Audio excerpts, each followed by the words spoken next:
Mungkin di antara kita sudah tahu dan mengenal apa itu fosil.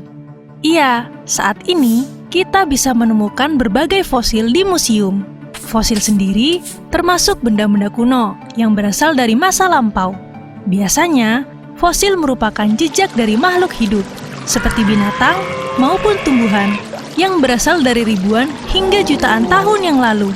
Selain itu, fosil juga sebagai bukti adanya kehidupan di masa lalu. Tapi, apakah kalian tahu sebetulnya apa itu fosil? Baiklah teman-teman, di video ini kita akan menjelaskan apa itu fosil, ciri-cirinya, dan pembentukannya.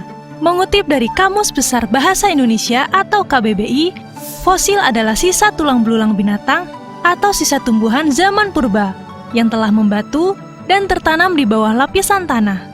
Adapun menurut situs Kemdikbud, fosil adalah semua sisa, jejak, ataupun cetakan dari manusia, hewan, dan tumbuhan yang telah terawetkan dalam suatu endapan batuan dari masa geologis atau prasejarah yang telah berlalu.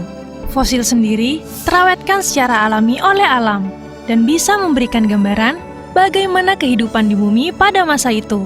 Nah, berikut ini adalah ciri-ciri fosil. Yang pertama adalah fosil mempunyai bentuk yang mirip dengan tulang binatang atau sisa tumbuhan.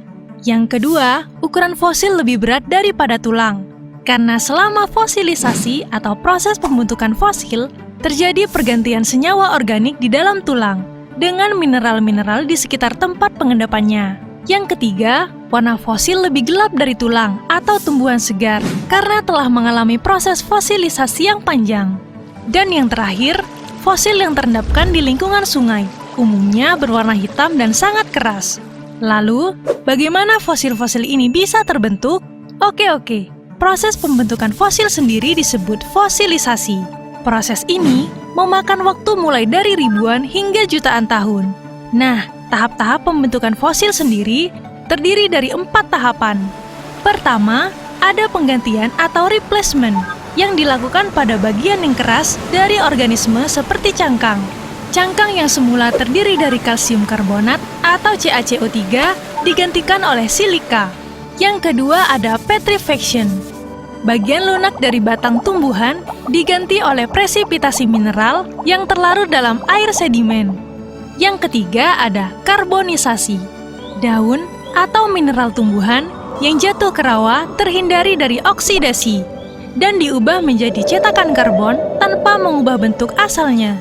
Dan yang terakhir, ada pencetakan.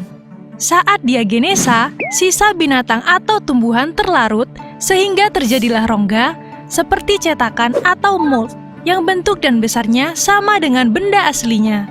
Apabila rongga ini terisi oleh mineral, maka terbentuklah hasil cetakan atau cast dari binatang atau tumbuhan tersebut. Nah, bagaimana teman-teman? Apakah kalian jadi mengerti mengenai apa itu fosil? Semoga pembahasan tadi bermanfaat bagi kalian, dan sampai jumpa di pembahasan lainnya.